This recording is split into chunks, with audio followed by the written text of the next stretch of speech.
Assalamualaikum warahmatullahi wabarakatuh. Izin memperkenalkan diri, nama Taruna Remaja Muhammad Aksan Vanda dari Prodi D3 PKP 14 Eko, Politeknik Penerbangan Indonesia Curug. Di video ini, saya akan menjelaskan apa itu pengangkatan, apa itu pemindahan darurat dan tidak darurat, serta type of fireman carry.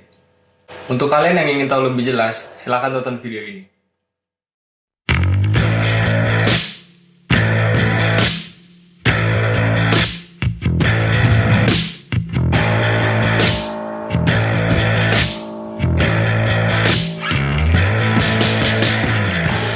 Mengangkat merupakan suatu aktivitas yang sering kita lakukan dimanapun dan kapanpun. Aktivitas tersebut membutuhkan tenaga yang cukup besar dan mempunyai resiko yang besar, sehingga aktivitas tersebut dapat dikatakan sebagai pekerjaan yang berat. Pada umumnya, pekerjaan tersebut tidak memperhitungkan posisi kerja dan berat badan yang diangkut. Tanpa disadari, yang dilakukan pekerja dapat menyebabkan penyakit maupun cedera tulang belakang. Terlebih, jika pekerjaan tersebut tidak dilakukan dengan benar. Sebuah penelitian mengatakan, jika risiko tuntutan tugas lebih besar dari kemampuan seseorang, maka akan terjadi penampilan akhir yang bisa dimulai oleh adanya ketidaknyamanan, overstress, kelelahan, kecelakaan, cedera, rasa sakit, dan tidak produktif. Sebelum mengangkat korban, ada pun prinsip yang perlu diketahui oleh setiap personil PKPPK, yaitu 1. Nilai kemampuan diri dan tim. Jangan coba paksakan mengangkat atau menurunkan jika tidak mampu mengendalikannya. 2. Gunakan otot tungkai, otot panggul, dan otot perut untuk mengangkat, bukan otot punggung. 3. Hindari gerakan membungkuk.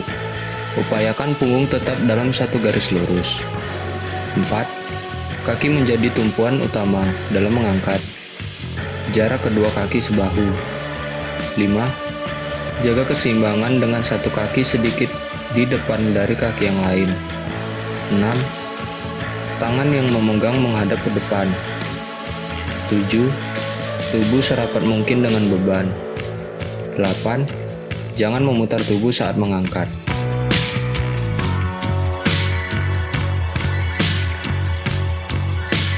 Pemindahan darurat.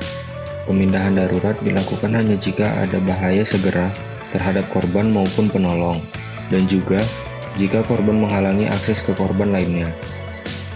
Tindakan ini dapat dilakukan tanpa dimulai dengan penilaian dini. Contohnya, respon, nafas, atau nadi, mengingat faktor bahaya dan resiko di tempat kejadian. Pemindahan ini juga dapat menimbulkan resiko bertambah parahnya cedera korban, terutama korban yang mengalami cedera spinal. Pemindahan tidak darurat. Pemindahan ini dapat dilakukan ketika penilaian awal atau penilaian dini ataupun fisik sudah dilakukan terhadap korban, denyut nadi dan pernapasan stabil, pendarahan sudah dikendalikan, tidak ada cedera leher, dan saat semua patah tulang sudah diimobilisasi.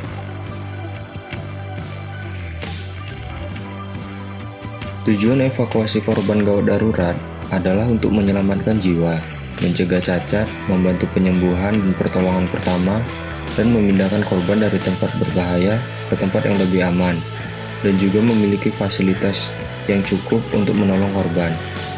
Oleh karena itu, dibutuhkan kemampuan dan skill dari seorang personil dan juga bantuan alat-alat evakuasi yang sesuai dengan bencananya. Berikut beberapa alat evakuasi korban yang dibutuhkan saat pertolongan pertama. Ambulans stretcher. Alat ini umum digunakan pada mobil ambulan. Alat ini sama halnya dengan tandu. Hanya saja, stretcher ini digunakan untuk ambulan. Alat ini seperti pasien yang dapat diatur kenyamanannya, sesuai keinginan pasien, dan proses pemindahan pasien juga tidak sulit.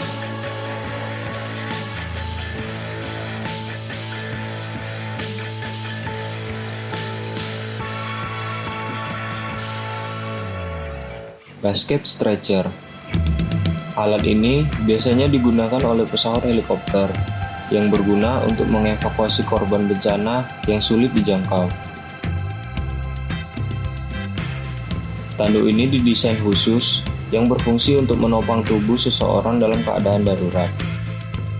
Tandu spineboard.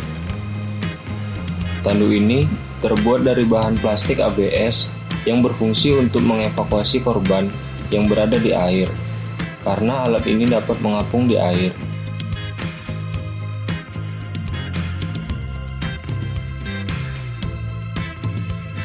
Scoop stretcher. Tandu ini berfungsi untuk menampung korban yang sulit dijangkau beratnya. Beban maksimal yang ditampung yaitu 150 kg. Alat ini terbuat dari aluminium dan cara penggunaannya juga sangat mudah, tanpa harus mengangkut korban.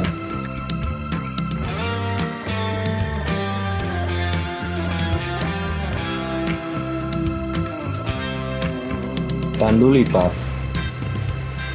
Alat ini berfungsi untuk mengevakuasi korban dan paling umum digunakan pada mobil ambulan.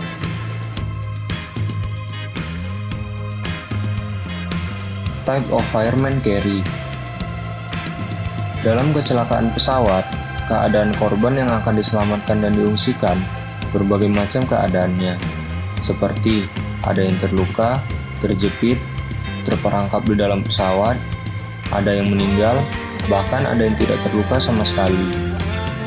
Pada prinsipnya, usaha pertolongan untuk mengangkut dan mengungsikan korban disesuaikan dengan situasi korban pada daerah kecelakaan dan waktu kecelakaan.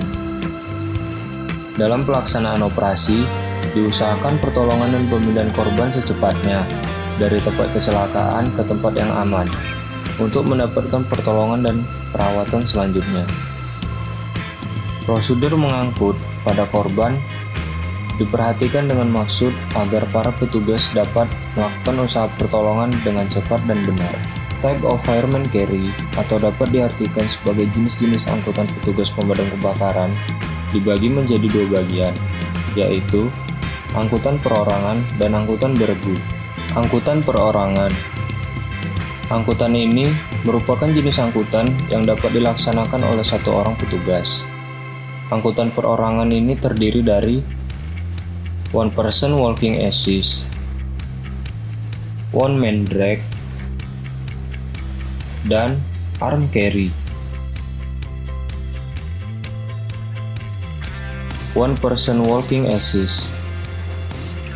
Angkutan ini digunakan apabila korban tidak terluka serius atau sadar penuh, ataupun hanya luka ringan pada kaki atau paha dan tidak perlu diangkat dan dibawa.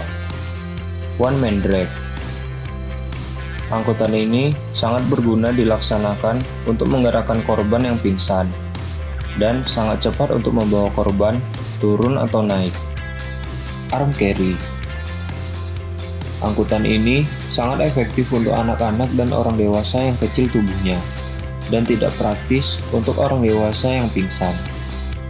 Angkutan beregu merupakan suatu jenis angkutan yang dapat dilaksanakan oleh lebih dari satu orang petugas, dan berikut jenis-jenisnya. Two-man seat carry.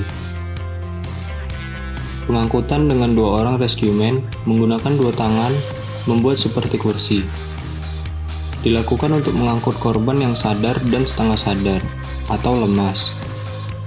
Dua orang tersebut berlutut dengan membuat kedua tangan berpegangan untuk membuat kursi.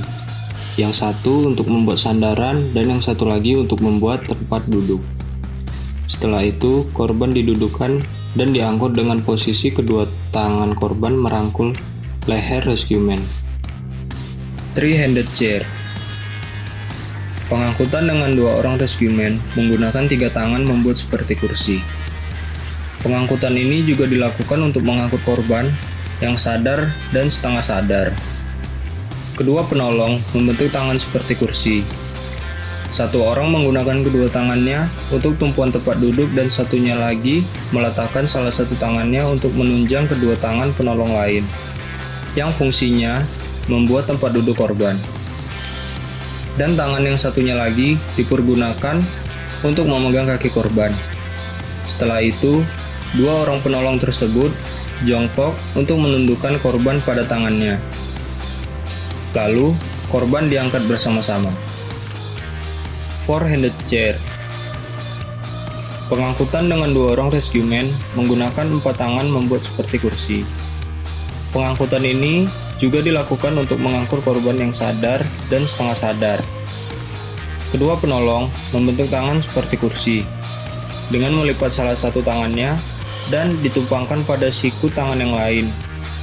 Setelah itu, dihubungkan, sehingga membentuk seperti kursi. Lalu, kedua penolong tersebut jongkok untuk mengangkat korbannya. Baiklah, sekian video dari saya kali ini. Semoga bermanfaat bagi kalian semua yang menonton. Bila ada kekurangan, saya mohon maaf. Dan jangan lupa like, komen, dan subscribe. Sekian dari saya. Wassalamualaikum warahmatullahi wabarakatuh.